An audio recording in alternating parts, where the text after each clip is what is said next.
Tonight, two states hold their breath, awaiting the first cyclone in half a century to strike Queensland's southeast and northern New South Wales, putting millions of Aussies in harm's way. Cyclone Alfred inching closer to making landfall as residents scramble to protect themselves. Days have turned to hours. Cyclone Alfred bearing down on Queensland's southeast coast. The sense of unknown. We don't really know what this is going to be like. Fingers crossed that the roof stays on and the windows don't leak too much. The Category 2 storm slowing down today, sparking fears it could generate more power. It's told us that it's going to be late, but linger even longer. A bit like a completely unwanted house guest. Alfred now forecast to make landfall between Coolangatta and Noosa early Saturday morning, expected to lash Brisbane for 12 hours. Scared about the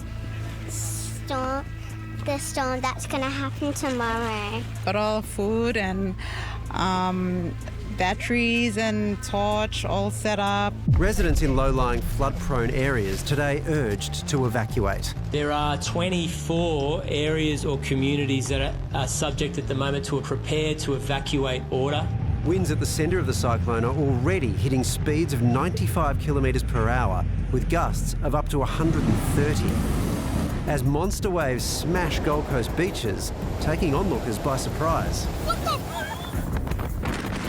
Ah! Holy sh!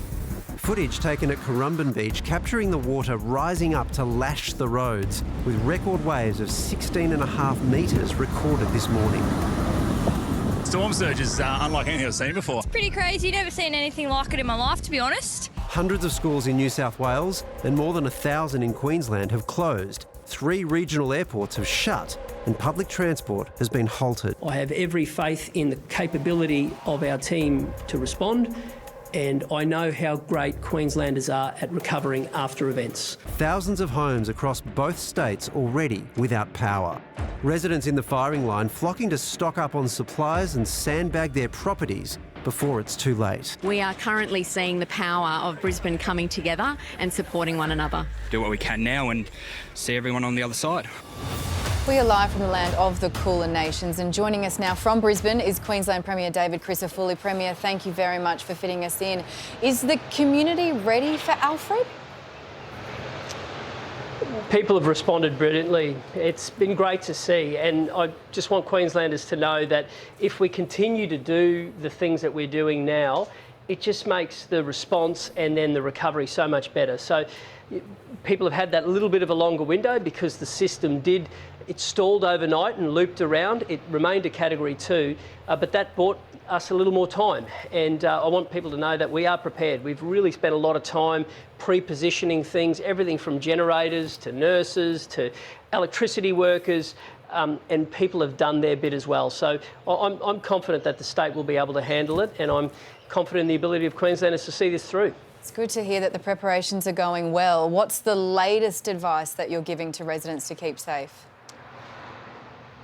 That in some way, shape or form, everyone is going to have some level of impact, whether it's the wind or the waves, whether it's rainfall or flooding, there'll be some impact for everyone in some way.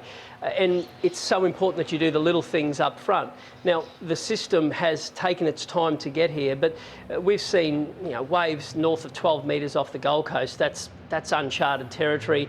Moments ago, we had a reading of about 100 kilometres off one of the islands. So, look, the system is coming in.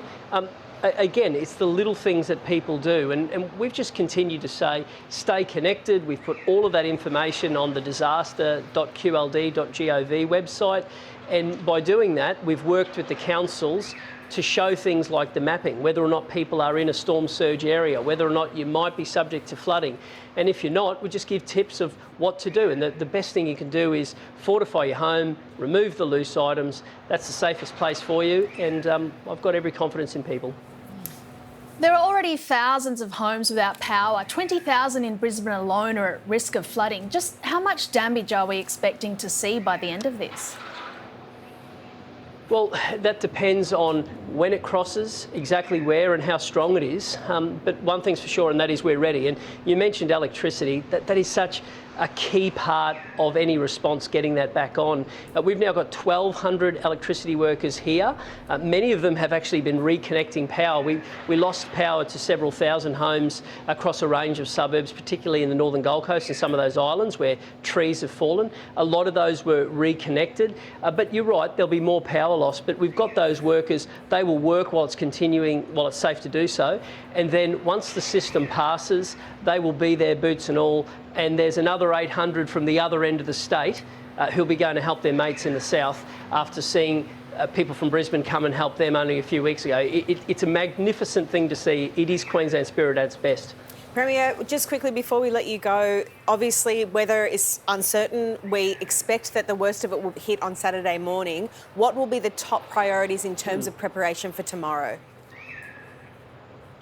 Just to make sure that people continue to do their little things to get themselves ready, and we will continue to make sure that all our systems are in place.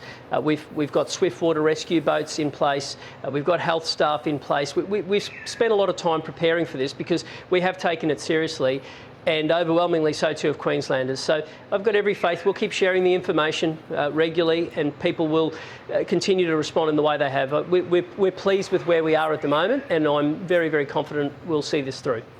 Let's hope so. All the best, Premier. Thank you very much for your time. Thanks a lot.